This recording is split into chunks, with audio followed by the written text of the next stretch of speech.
Lahi talaga namin may alam talagang ganun.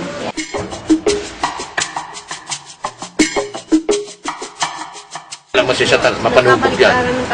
Baka di natin makaya.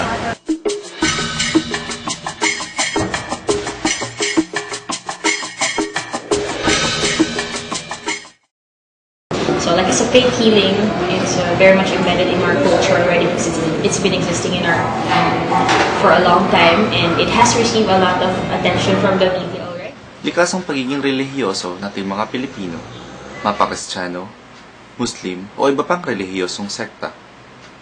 Bukod dito, meron tayong mga paniniwala at pananampalataya na atin ang isinama sa ating pang-araw-araw na pamumuhay.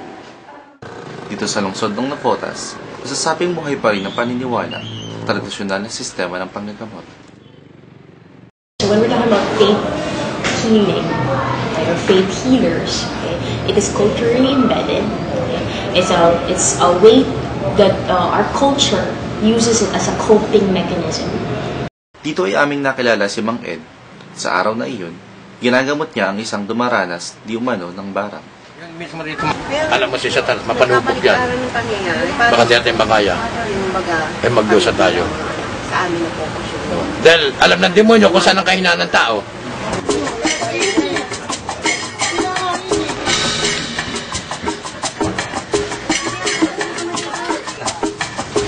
Yan naman naman tayo, puro hayop yung mukha.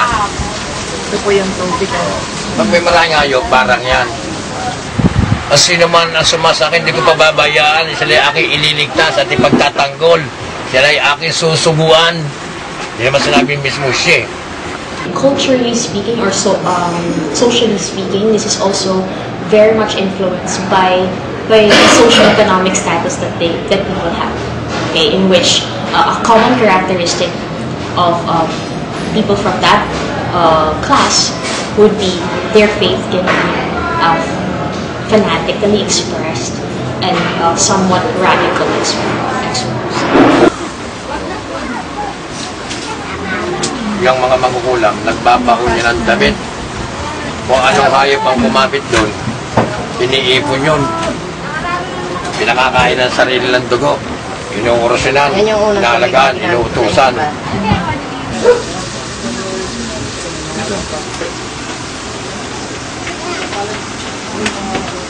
Ang iba? May nakikita kang lumarabas. Okay. So, ngayon, nakakita mo, medyo may kulukulbot na. Instrumento lamang ako rito na hindi ako pwede magmalaki na ako nagpagaling. Kundi siya. Kaya nagkatilang ako mula na mag-upisan, hindi ko sinabing, pinagaling ko yan. Kaya Ako, ano yan, hindi pwede yan. Nakita nyo ito nung una Labag na sa batas ng Diyos yung. Inaabot nito, mawala ng Kasi, malay. ikapapahamak na isang manggagamot ang magmagalisat, mapuri sa kanyang sarili. Parang bukol na sabi ng doktor, cancer. Punta naman kami. Pero bakit hindi, parang hindi siya nagbabago. Hindi allergic. Ganun na. So, if I can just give a justification, again, to explain belief or the concept of believing, it triggers something in your brain. Okay, so it's the same as when you're doing something that you love, something that you enjoy. Okay, so it releases a neurotransmitter called endorphins, okay, into your system, and it becomes your body's natural painkiller. Okay, so it's a possible explanation that when a person submits himself or herself to an albularyo or a shaman or a faith healer, having much belief that it can heal, okay, or he or she can help him, okay, and it becomes, it triggers something in them that they can naturally heal because we have that potential. Our body have that potential to heal itself. Sa araw ding iyon ay dumating si Aling Marie na iniinda ang hindi maipaliwanag na pangangati ng kanyang balat. Punta ako ng PGA. Wala na akong makitang dadantanong sa akin, okay naman ng malpas pakaman. Pinamot niya ako, Binigyan niya ako ng mga tapos pinagsimba ako sa Diako. Binigyan ako ng gamot. Ayun, simula noon, ayan, okay na ako. Wala nang kasi, wala nang pa. Nagpagaling na ako si Kristo. Hingin niyo na Nagpalay sa mga espiritu. Bulag, pinadila. Pilay, pinausad. Ano pa? Babaeng inaagasan, mahabang araw taon na binilang, pinagalan niya rin. Saan? Sa pananampalataya. Magdamag na malakaya ka ako 12 apostoles. Walang isda. Ano sabi ni Kristo? Lumaot kayo. Yaran niyo ang lambat. Sa kanan. O ano kumbrahin? mapasok yung gamot. Hindi lang 12 bangka ang pinagkargaan ng isda. Ayun sa pananampalataya. Samantala, muli kaming pinabalik ni Mang Ed sa susunod na gabi sapagkat mayroon daw siyang darating na pasyente na ilang buwan na rin niyang sinusubaybayan. Sa tabi naman ng Navotas, ang lungsod ng Malabon ay sinasabing may mga manggagamot ding gumagawa ng iba't ibang uri ng panggagamot. At dito ay natagpuan namin si Aling Choleng at ang asawang si Mang Marlin. Nanay ko na pag-iniba niya, dahil lumapit sa kanya, hindi pa sa ulo, naramdaman daw niya. Yun doon nag-umpisa. Pinaniniwalaan na ang kakayahan ng ibang manggagamot ay nagmula sa kanilang mga ninuno at ipinamana nila ito sa kanilang mga salinlahi. Kasi ang misis ko, bago gumamot siya, nananalangin mo niya lalabit sa mata. At di siyempre, maniniwala ka sa mga nang sumatay. Maligo lang, diba? Sa araw naman na iyon, pinalat kaming mayroon siyang pasyente na magpapahilot.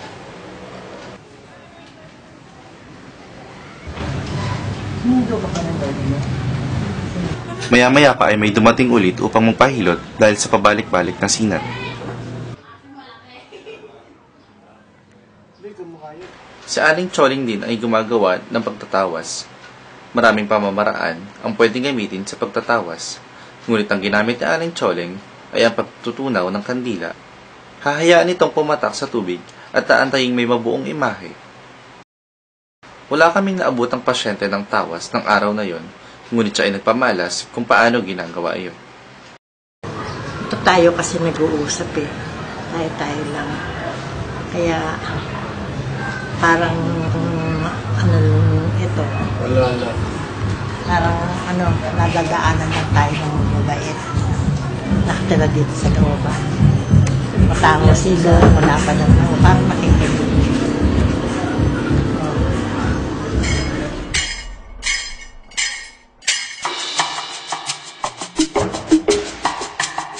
Sa kalapit barangay naman ay nakilala namin si Aling Teryo. Ako po si Cruz na taga Pulong Duhat, Malabon City. Nag-umpisa po ako ng gamot nung umakas ako ng Mount Banahaw na pinagkalulot po sa akin. Ngayon, merong pumupunta doon sa amin, nagpapagamot. Kasalukuyan naman gumagaling ako. Pamamagitan ng sa taas na Ano ba alin yun? wala namang problema sa amin kung ganyan. Wala namang problema kahit sa mga nagpapagamot ng ganyan. Dahil pagka nahawaan ko naman, nagagamot ko, wala namang bumabalik, wala namang nagre-reklamo sa awa ng Diyos sa pamamagitan ng taas. Siya nagbigay sa akin ng banal na espiritu na makakatulong sa kapwa, sa pamilya. At marami pa ito. Kinagabihan ng sumunod na araw, muli kaming bumalik sa tahanan nila Mang Ed. Doon ay naabutan namin ang isang dalagita na di umano'y nakulam at sinasapian. Itong pamangking ko, nagkaroon ng karamdaman. Ngayon sa pamamagitan nitong manugang ko, na kilala sila, kaya kami nakarating dito. Ngayon nagtatatakbo siya sa minsan naman may nangyari sa kanya na parang mayroon daw nagkikiliti sa kanya na tawa siya ng tawa. Dito pa, dito, ganyan siya ng ganyan. Dito na naman. Ganyan siya, ikot siya ng ikot. Ilalagay ang pangalan o orasyonan, doon na papasok. Ang tao'y nawawala na sa wastong kaisipan. Faith healers, not talking about just religion or having faith in God or what, but having faith in a person Okay, if this has existed in their family for generations, okay, psychologically that becomes their coping mechanism. Okay, if something bad happens to me, or if something is wrong with me or with my family member, one way to cope is to go to an albularyo.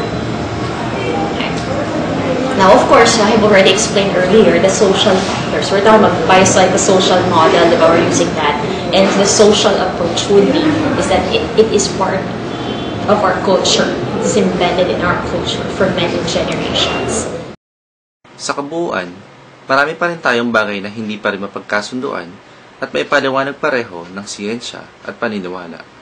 Ngunit, ang importante ay kung ano ang mga paraang maaari nating gawin upang matugunan ang pangangailangan ng ating mga mahal sa buhay, lalong-lalo na sa oras ng karamdaman upang sila ay mapabuti lamang.